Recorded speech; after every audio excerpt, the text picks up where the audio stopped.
你睇下隔離台嗰個老人家坐喺茶餐廳嗰度，一份報紙揭兩揭，塊面即刻漲紅過鑊底，條頸嗰啲青筋一條條現晒出嚟，唞大氣好似扯風箱咁款，隻手揸住個茶杯係咁震，啲茶灑到一台都係，為乜嘢？報紙頭版話樓價又升，政客又講錯嘢，後生仔又喺度搞乜鬼新潮玩意。再睇下另一邊，有個阿伯聽緊個女呻緊，老公唔生性，嗰份工又要轉，聽完兩句佢就騰晒雞，恨不得即刻幫個女打去公司鬧人，幫手寫離婚協議書，搞到自己心口翳住，夜晚食唔安，坐唔落，血壓飆到180。呢啲情景通街都係，你話幾咁凄涼，由頭到尾激親自己嗰個人咪又係你自己。我坐喺酒店房嗰張梳化度，擘大對腳，揸住杯濃濃嘅普洱，望住維多利亞港啲船仔行嚟行去，淡淡定定講一句唔關我事，就係咁簡單，唔關我事。你可能會話你都算冷血㗎喎，呢個社會搞成咁，你都可以話唔關你事。我就笑啦，我唔係冷血，我係聰明。你睇我行年80有幾，仲可以嚟呢度飲茶食飯，周圍去玩，大魚大肉全無禁忌。你以為我食咗仙丹咩？唔係，我食嘅係通透。我條命好貴㗎，金錢買唔到，補品換唔嚟，點可以隨便攞去教飛？為咗人哋嘅愚蠢，為咗個世界嘅荒謬，走去傷自己個身，激自己個心，呢啲交易，你話係咪全世界最笨嘅買賣？我成日話激死無命賠，呢句唔係玩玩下，係我活咗幾十年，睇盡人間百態之後得返嚟嘅終極結論。你發一場大火，腎上腺素飆升，心臟好似俾人冚停住咁，血管收窄，細胞死幾億個肝又會受損。你喺呢度嬲到爆炸，激到入醫院，甚至激到兩腳一伸。你估下邊個最高興？肯定唔會係你啲仔女，佢哋可能會喊兩聲，但之後佢哋都要繼續過佢哋嘅生活。更加唔會係你嗰啲豬朋狗友，佢哋拜完山，轉個頭就去飲茶食飯，講你嘅笑話。最高興嘅咪就係嗰個激親你嘅人咯，佢可能仲喺度風流快活，攬住第二個女人，飲緊佢嘅紅酒，食緊佢嘅牛排，完全唔知你為佢激到五勞七傷。就算知佢可能仲會笑你戇居。你話你呢筆數係咪蝕到入肉？我成日話老咗最忌嘅太認真，認真你就輸啦。呢個世界好多嘢，原來係一場遊戲。你點解要攬住嗰啲規則同成敗嚟懲罰自己呢？點解年紀越大越容易俾人激親？歸根究底，咪就係兩個字：控制。你想控制個世界，跟住你嘅劇本行。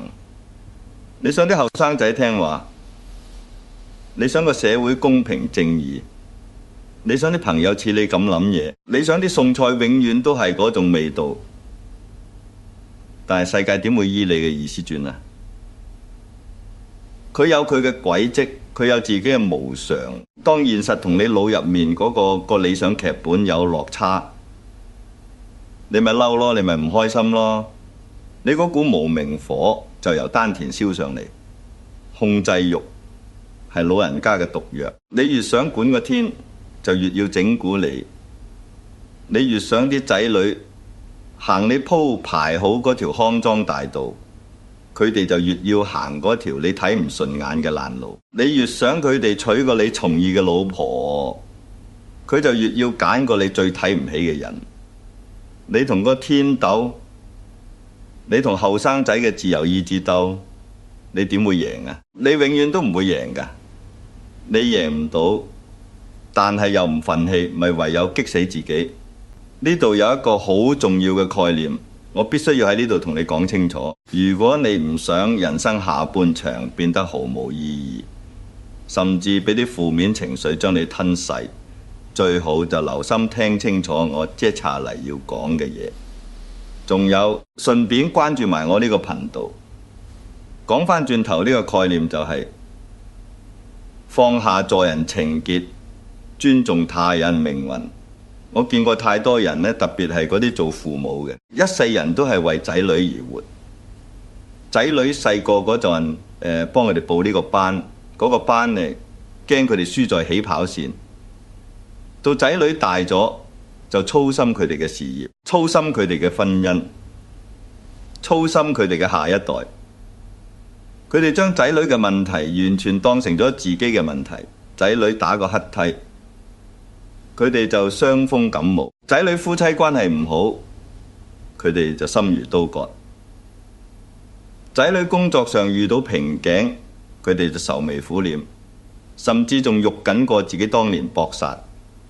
你以為你呢啲係愛？梗係啦，愛係一定嘅，但係呢份愛裏面夾雜咗一份好重嘅執着，就係你想做救世主，你想救佢哋出苦海，你想幫佢哋避開所有你行過嘅陷阱。但係我話俾你聽，每個人嚟到呢個世界都有佢自己嘅功課要做，都有佢自己嘅劇本要演。佢要撞嘅板，你10000個理由都擋唔住；佢要受嘅苦，你點樣兜都兜唔到。你夾硬將佢嘅十字架孭喺自己膊頭上面，到頭嚟，你唔單止幫唔到佢，仲將自己壓到腰都曲埋，連自己嗰條路都行唔喐。呢個世界嘅悲劇，好多時就係嚟自呢種邊界嘅模糊。你以為你係神，但其實你只係一個人，一個自身難保嘅普通人。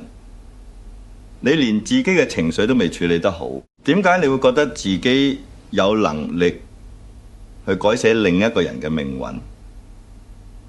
你睇下大自然，一隻母雀仔，喂，大啲雀仔夠鐘就會一腳將佢哋伸出個竇外面，由得佢哋跌，由得佢哋學飛，跌落地下斷晒骨都要㗎。呢個係佢必經嘅過程。母雀唔會諗，哎呀，我怕佢痛，我孭住佢飛算啦。如果佢咁樣做，嗰隻小雀一世都唔會識飛，成個物種都會滅亡。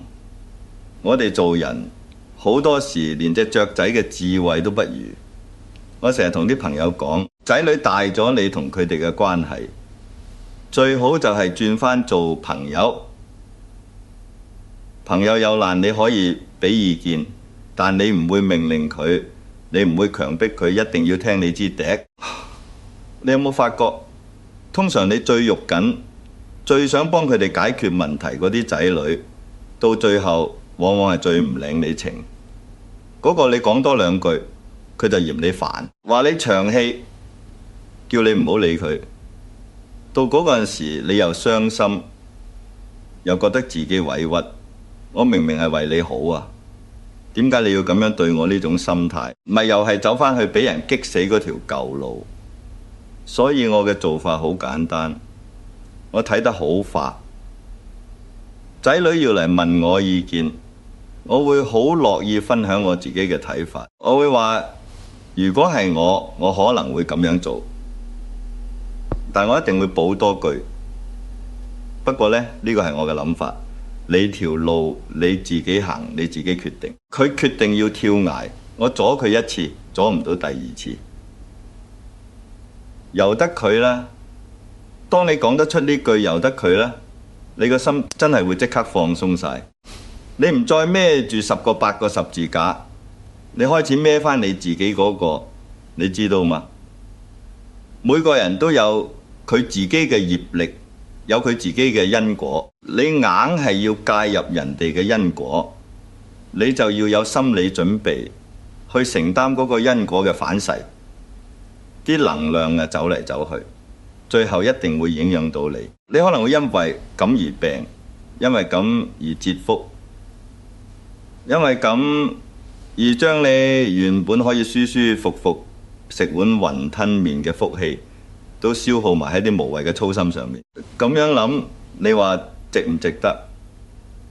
我活到呢個歲數，越嚟越覺得生活最高嘅智慧唔係去解決問題，而係去分辨邊啲問題係屬於你嘅，邊啲問題係屬於人哋嘅。人哋嘅問題包括你伴侶嘅、你仔女嘅、你老友嘅，甚至呢個社會嘅。只要佢哋唔係主動嚟求救，而且你嘅介入係有效嘅，否則通通都唔關你事。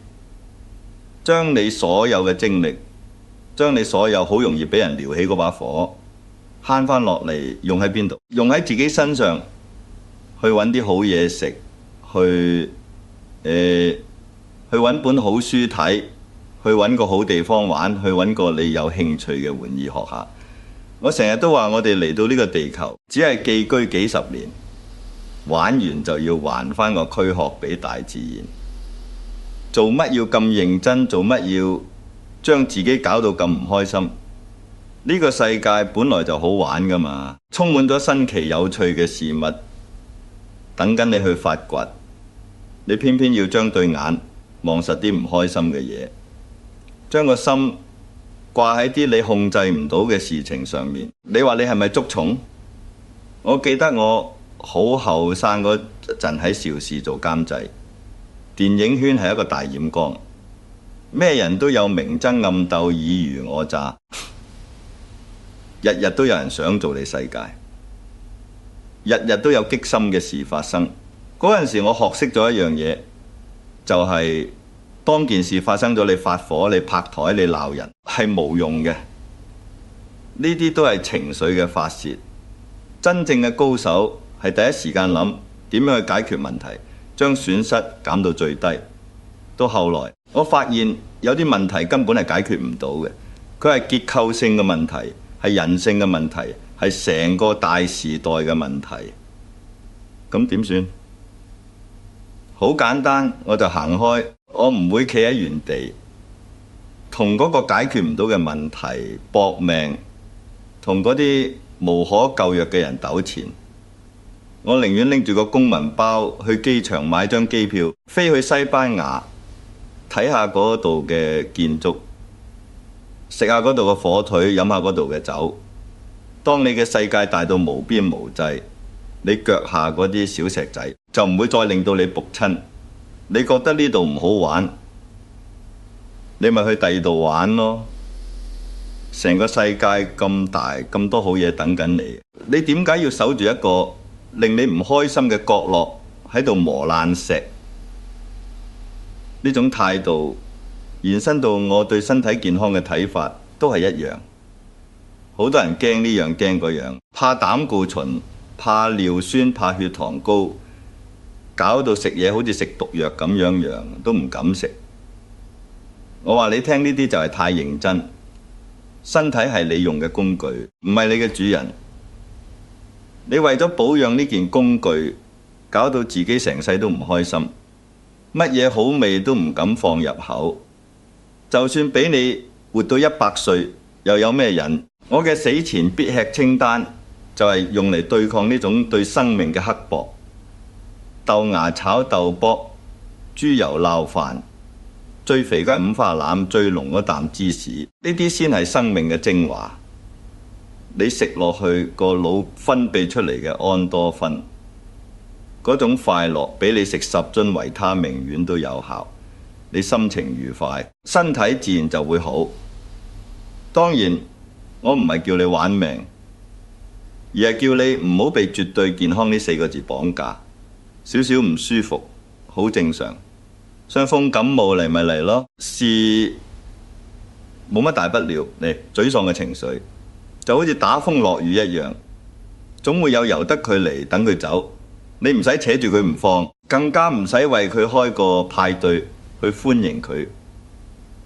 一切嘅負面情緒，你只要唔理佢，佢就會覺得冇癮，自己會走。呢個世界好多人都話要忍，忍乜鬼嘢？忍，即係你仲覺得嗰件事係委屈嘅，你只係壓抑住你自己嘅真實感受，將啲憤怒不滿收埋喺個心度，等佢發酵，等佢變成鬱結，遲早有一日會爆煲，或者搞到自己一肚病。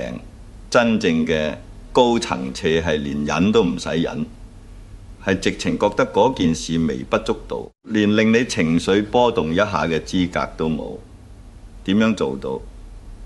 就係用好我成日講嗰4個字，由得佢啦。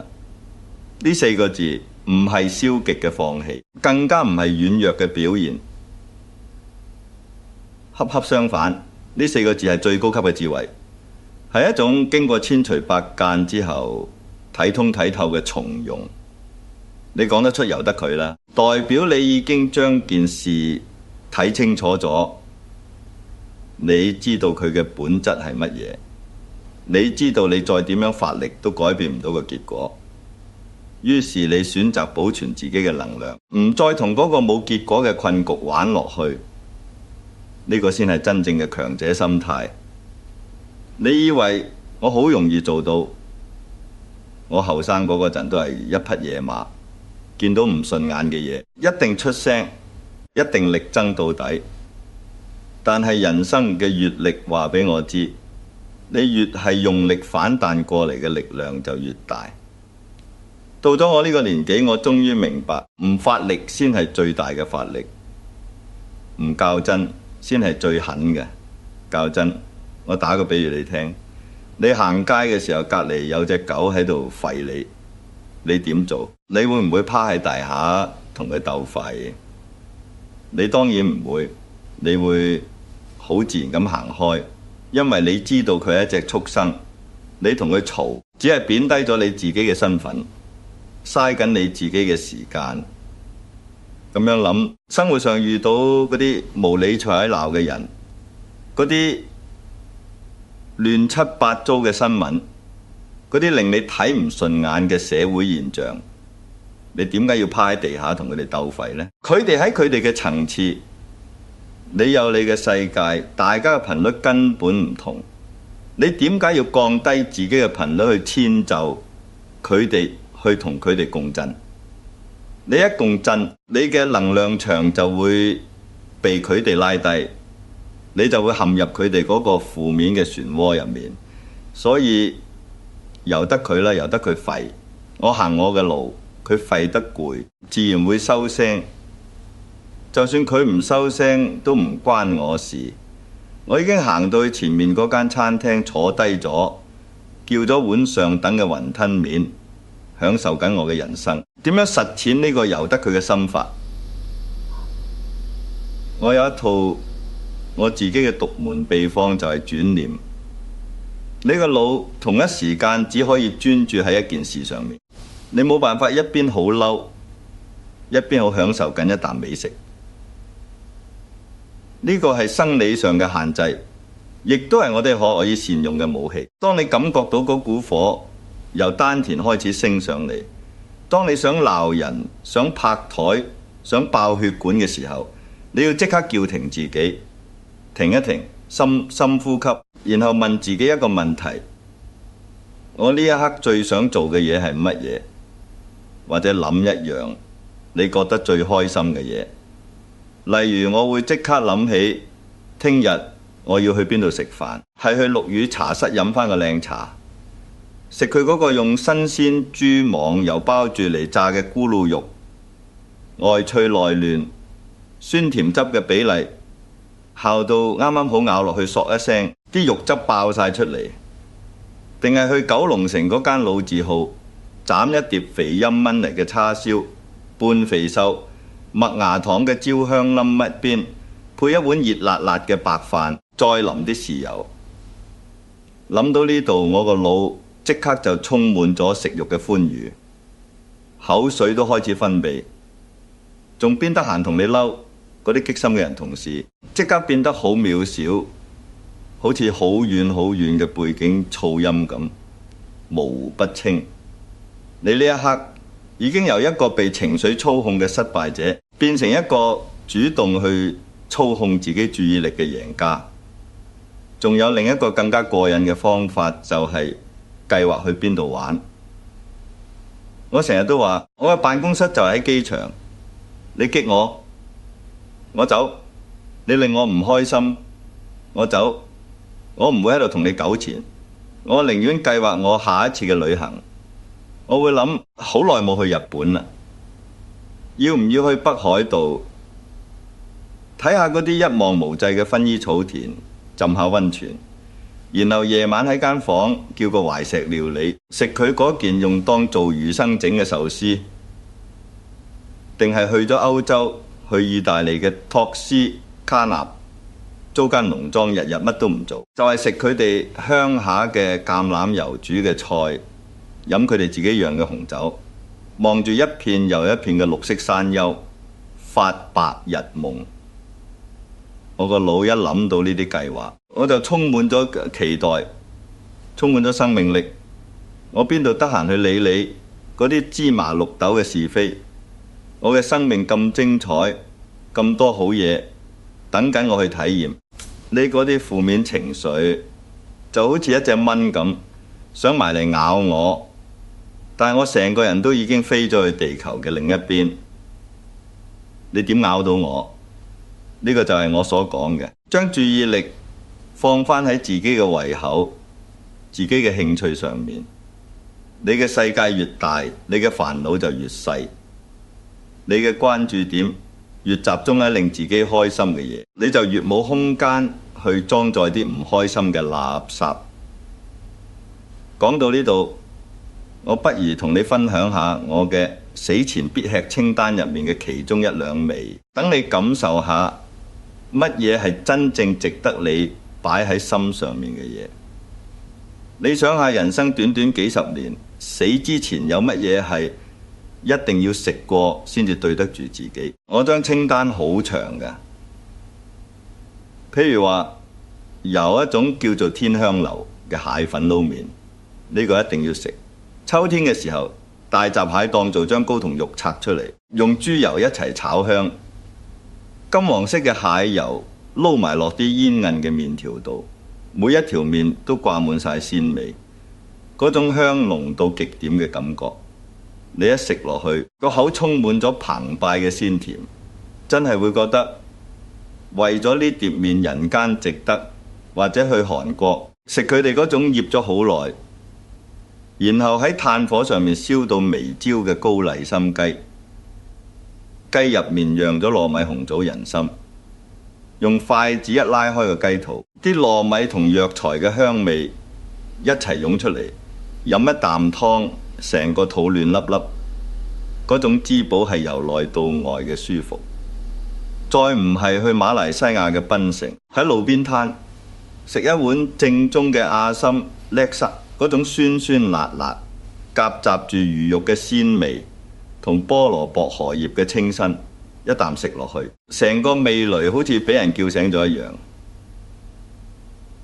你話人生有咁多咁美好嘅嘢食，等緊你去探索，你仲可以因為一個唔識欣賞你嘅人，因為一個同你冇任何關係嘅負面新聞而喺度自己生悶氣，你話係咪好戇居？我成日話最好嘅人生就係盡量咁吃吃喝喝。我唔係講緊放縱，我係講緊一種尊重生命嘅態度。你尊重你嘅生命，你就會揀嗰啲最好嘅嘢去滋養佢，包括最好嘅食物、最好嘅風景、最好嘅藝術品同埋最好嘅情緒。負面情緒嗰啲係過期嘅罐頭，係發霉嘅麵包，一啲營養價值都冇，食咗至會肚屙。你應該即刻掉咗佢，掉去垃圾桶，頭也不回咁離開。而且你更加要明白，老咗最招積嘅姿勢係一種由心而發嘅從容。呢種從容嚟自一種清晰嘅邊界感。你要非常之清楚乜嘢係你嘅事，乜嘢係人哋嘅事，乜嘢係上天嘅事。你嘅事你盡力做好佢，問心無愧。人哋嘅事包括你個仔、你個女、你個老伴、你個老友，佢哋嘅諗法、佢哋嘅行為、佢哋嘅命運，全部都係人哋嘅事，你無權干涉，亦都冇辦法干涉。上天嘅事，例如生老病死、天災人禍、時代嘅變遷、社會嘅趨勢，呢啲係大時代嘅洪流，你更加係渺小到好似一粒塵咁，你點樣去管？你點樣去控制？你一旦諗通咗呢個邏輯，將呢三樣嘢劃分得清清楚楚，你會發覺你成個人生嘅包袱起碼輕咗90%。你以前孭住10個鍋，依家只需要孭住自己嗰個，甚至連自己嗰個都可以放下。行路自然有風，好似識咗輕功一樣。唔好管係一種修養。好多老人家為咗彰顯自己仲有用，仲有權威，就特別層意管，喺屋企管頭管勢，由個孫着幾多件衫，到個新抱點樣切菜，都要加把口。出到街見到啲後生仔排隊排得唔好，又要出聲。喺網上面見到啲自己唔認同嘅觀點，更加要打幾百字去同人爭論。我話你聽，你呢啲唔係叫權威，你呢啲叫執着。你越管人哋越反感，你越出力，反彈嘅力度就越大，最終你得到嘅除咗激心就係乞人憎。何必呢？你要記住，你嘅經驗係你喺你嗰個時代累積翻嚟嘅。時代唔同咗，遊戲規則都唔同咗，你嗰一套喺今日可能已經完全唔適用。你夾硬將一套過時嘅作業系統安裝落而家呢個全新嘅硬件上面，只會搞到死機。不如唔好管，落得清靜。當你真係好想開聲管人嗰陣，你不如試下管下自己，管下自己把口，管下自己嘅情緒，管下自己今日有冇準時食藥，有冇飲夠水。管好自己已經係一件非常之唔容易嘅事情，仲邊有咁多閒情逸致去管人哋嘅閒事？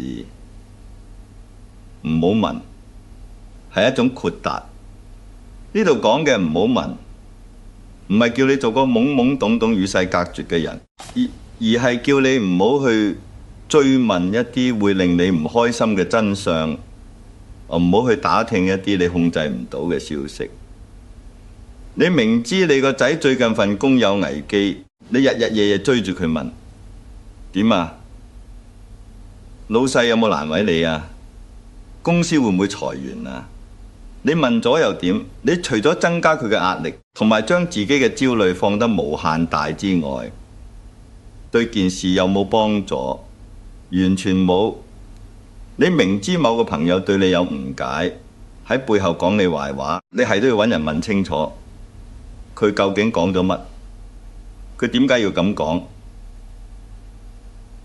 你問完一輪得到嗰啲難聽嘅說話，最終個心咪又係插咗把刀，嬲到瞓唔着。呢個世界好多嘢係唔需要知道得咁清楚嘅。難得糊塗係一種保護自己嘅境界。我做人好簡單，我對人好係我嘅選擇，至於人哋點樣對我，係人哋嘅選擇。我唔會走去問人點解要咁對我，因為由佢決定咁做嗰一刻開始，佢就已經唔配再做我嘅朋友，亦都唔值得我再放任何心機去理會。你呢一刻去問，只係送咗一個機會俾人哋再次傷害你，將呢啲時間慳返，用嚟睇多本書，睇多單戲，甚至係發多一陣白日夢，都係一種收穫。唔好太認真，係一種玩世不恭嘅最高智慧。我成日話人生只係一場遊戲。你睇下啲細路仔玩遊戲，佢哋好投入，玩得好開心，但係佢哋知道呢個只係遊戲輸咗，咪由頭嚟過，或者玩過第二樣。佢哋唔會因為遊戲輸咗就坐喺地下喊足3日3夜，或者記恨嗰個贏咗佢嘅小朋友一世。偏偏係我哋呢啲大人將個遊戲當真咗，將個輸贏睇得比天更大，為咗啲虛名，為咗啲蠅頭小利，爭個你死我活，搞到自己成身傷痕，何苦呢？你睇下歷史上嗰啲所謂嘅英雄豪傑，當權嘅時候幾咁威風八面拳傾朝野，但係死咗之後咪又係黃土一堆，佢哋嘅是非功過到最後只係後世人茶餘飯後嘅談資。你今日爭緊嗰啖氣，覺得好似天咁大，覺得係關乎你尊嚴嘅足跡一戰。但係你試下將件事拉長到100年之後嚟睇，你覺得仲有邊個會記得？仲有邊個會在乎？根本冇。所以當你想發火嗰陣，我好廠意用一個心法，就係問下自己呢件事值唔值得我少活2日？你嗰啖氣可能會令你血壓飆升，增加你心臟病發或者中風嘅風險。你可能因為呢一下嘅激動，就真係少咗2日命。你諗下，你儲咗成世人嘅福氣，先至可以行到今時今日，尚算行得食得。你竟然為咗一個可能連名你都記唔起嘅人，為咗一句根本微不足道嘅說話，而押上你自己最寶貴嘅健康同壽命。你話呢條數點計？只要個答案是唔值得，咁就請你講出嗰句咒語，唔關我事，然後即刻將你嘅注意力轉移去一樣可以實時令你感到快樂嘅嘢度。望下你陽台嗰盆蘭花開得好唔好？諗下聽朝早餐你想食西多士定係白粥油炸鬼？打開個手機睇下今晚 Netflix 有咩新戲上架。總之你千祈唔好俾嗰股負面能量喺你身體入面停留超過3秒。3秒係上限，你要練習到好似一個太極高手咁，一感受到力即刻就射走佢，千祈唔好硬接。講到呢度，我必須要同你深入探討下，點解我哋呢個社會，特別係華人社會，會有咁多人活得咁唔開心，咁容易俾人激親？呢個除咗係個人修養嘅問題，仲係一個好深層次嘅文化結構問題。我哋係由細到大被灌輸嘅教育，係要先天下之憂而憂，後天下之樂而樂，係要天下興亡，匹夫有責。呢啲價值觀本來係好嘅，佢培養咗我哋嘅責任感同埋對社會嘅關懷，但係好多人將佢扭曲咗，將自己放到無限大，以為自己真係可以改變世界，以為自己真係有責任去糾正晒所有唔公義嘅事情。當你帶住呢種救世主情結去生活，你就注定會痛苦，因為你每日打開眼都會見到無數你改變唔到嘅悲劇，無數你糾正唔到嘅錯誤。你嘅無力感會越積越重，最後將你壓垮。我並唔係話叫你做一個冷漠嘅人，對乜嘢都漠不關心，而係想話你聽，你要識得分辨邊啲係你可以做嘅，邊啲係你冇能力做嘅。你有能力嘅，例如你見到隔離屋個獨居老人家冇飯食，你幫手買盒飯俾佢。呢個係你能力範圍之內嘅，你去做，你會得到快樂。但係如果你想解決全香港嘅貧窮問題，想解決成個世界嘅政治紛爭，呢啲就係超越咗你能力範圍嘅嘢。你一頭栽入去，只會換嚟無限嘅挫敗同憤怒。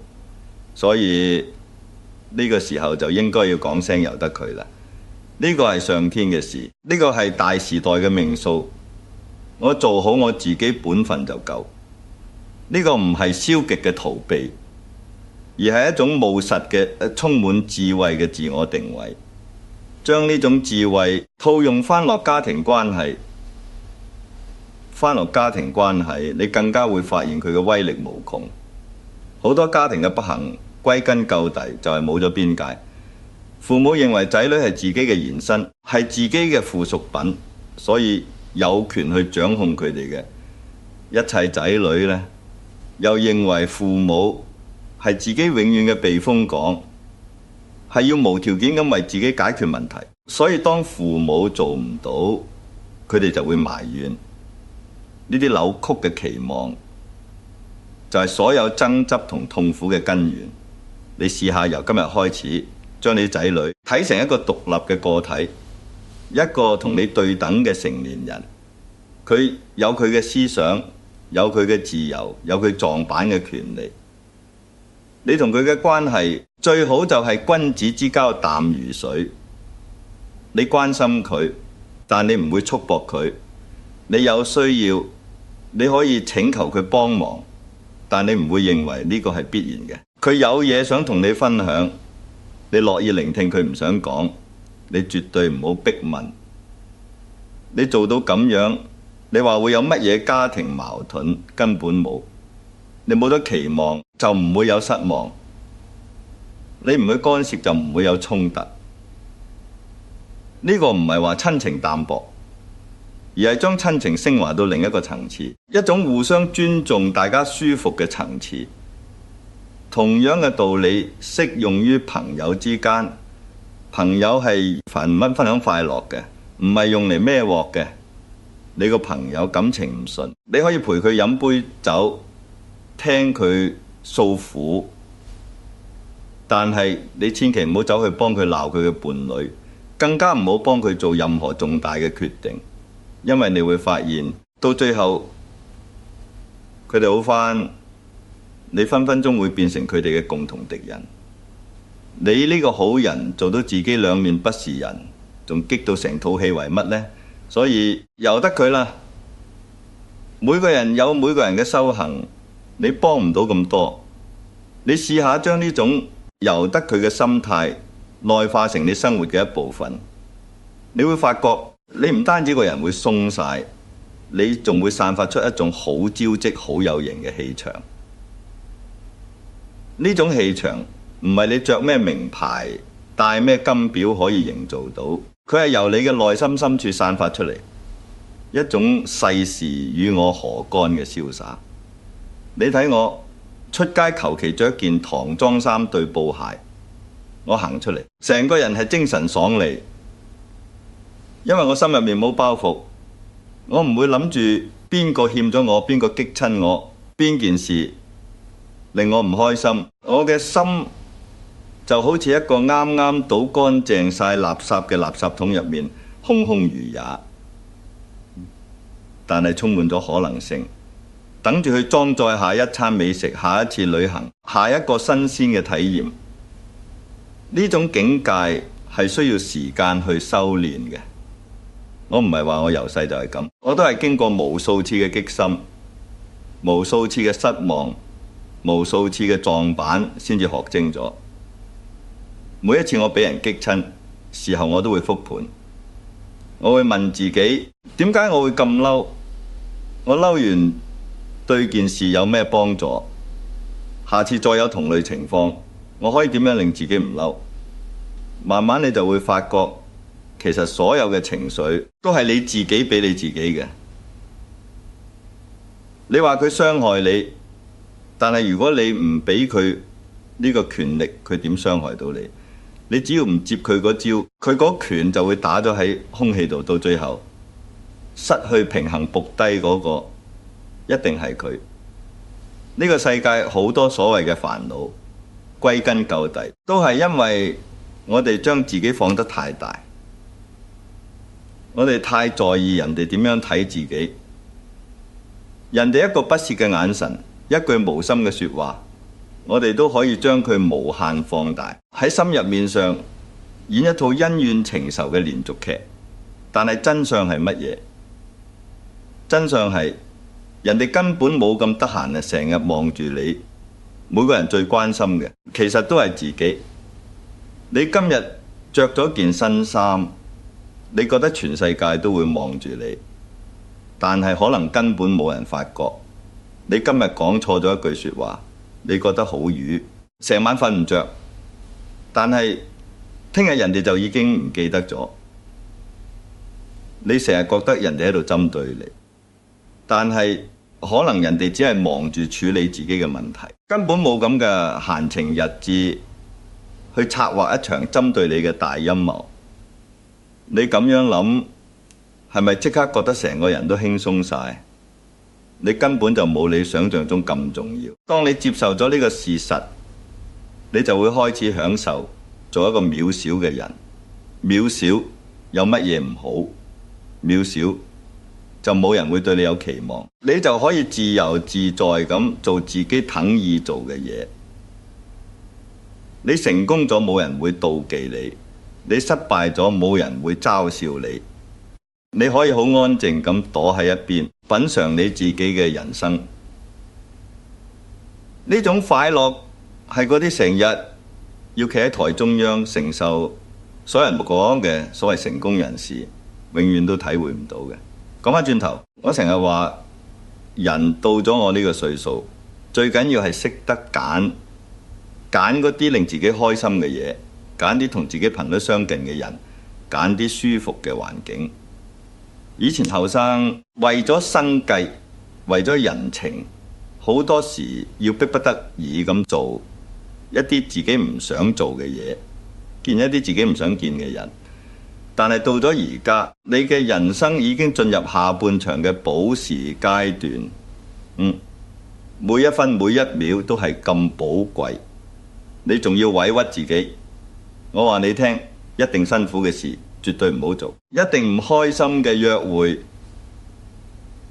絕對唔好去，一定睇唔順眼嘅人絕對唔好勉強自己同佢打交道。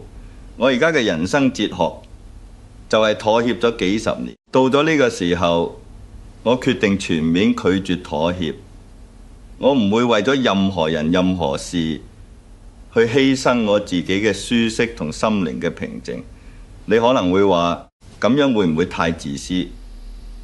我話你聽，呢個唔係自私，呢個係自重。一個連自己都唔尊重自己嘅人，又點會得到人哋嘅尊重？一個連自己嘅快樂都捍衛唔到嘅人，又有咩能力帶俾人哋快樂？你先要令到自己開心，你嘅快樂先會好似一盞燈咁，自然咁照亮身邊嘅人。你㗎成日苦口苦面，成日喺度投訴，你只會將身邊嘅人全部嚇走。所以自私一啲，為自己而活，呢個係我俾所有老人家嘅終極建議。具體嚟講，你應該點樣生活？我建議你由聽日開始列一張清單出嚟。嗰張清單上面唔係寫你要做啲乜，而係寫你唔要做啲乜。例如，我唔要再睇嗰啲令我激心嘅新聞評論，我唔要再聽某個朋友每次打嚟都係訴苦嘅電話，我唔要再為咗仔女嘅事搞到自己成晚失眠，我唔要再勉強自己食一啲我唔想食嘅嘢，去一啲我唔想去嘅地方。你將呢啲唔要嘅嘢一一寫出嚟，然後貼喺當眼處。每當你嘅老毛病又想發作，又想管家嘢，又想睇唔過眼嘅時候，你就望下呢張清單，提醒自己呢啲係我唔要嘅嘢。呢個方法好過你成日逼自己做啲乜嘢正面思考。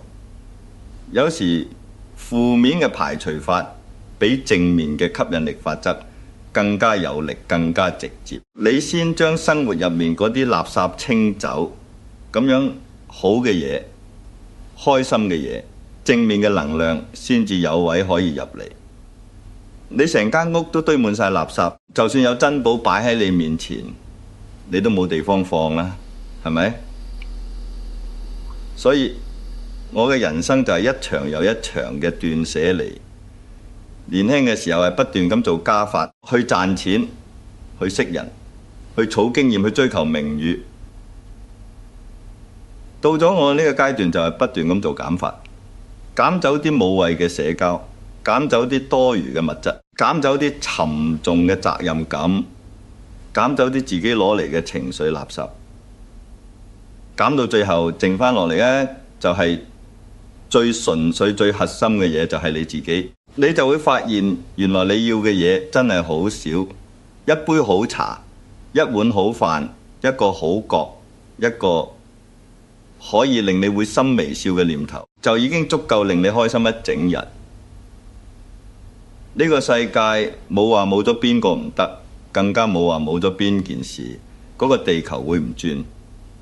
你放過呢個世界，其實就係放過你自己。人生好短，短到你冇時間去憎恨一個人，冇時間去記掛一啲唔開心嘅事。好似一場電影眨下眼就開始出字幕，你唔會想喺出字幕嗰陣先發覺自己成套戲都係苦瓜乾咁嘅面口，冇笑過，冇享受過，成場都喺度為隔離嗰個觀眾亂咁食爆谷而激氣。我希望你喺自己人生呢套戲嗰度，可以做一個最識得享受、笑得最大聲、活得最招積嘅主角。無論遇到乜嘢癲人怪事，你都可以淡淡定定，用我教你嗰句4字咒語去面對，由得佢啦。然後轉個頭，繼續去揾你嘅美食，繼續去嘆你嘅世界。做到咁樣，你就已經係一個唔容易被激死嘅聰明人，一個真正嘅人生贏家。如果今日我同你分享嘅呢啲，可以令你個心有少少觸動，令你覺得係喎，原來可以咁樣諗，咁樣我呢一輪人嘅口水就冇白費到。我開呢個頻道就係想將我呢幾十年嚟食過嘅鹽、行過嘅橋，換翻嚟嘅少少智慧同大家分享。呢個世界有太多人教你點樣成功，但係好少人教你點樣開心。我就係要嚟填補呢個空缺。如果你認同蔡瀾呢種由得佢嘅人生智慧，如果你都想做個唔容易被激死，日日都笑口常開嘅聰明人，記得訂閱我哋見笑人生呢個頻道，再撳埋隔離嗰個細鐘仔，咁樣每逢我有新嘅人生體會，你就可以第一時間收到。最後我都想聽下你嘅故事，你最近有冇試過因為邊件事或者邊個人激到你彈起，搞到自己成晚冇覺好瞓？唔好收埋喺心度啊！喺下面留言話俾我知，你講出嚟嘅嗰一刻，其實你就係將嗰份垃圾掉咗出嚟。我哋成個社群嘅老友記都可以一齊發揮下由得佢嘅精神，互相提點，互相開解。我哋一齊喺呢個評論區練習下點樣放低，點樣釋懷，點樣做一個招積又快樂嘅人。好啦，今日就講到呢度。我依家要出去揾間好餐廳食個靚午餐。記住我嘅說話，激死無命賠，由得佢啦。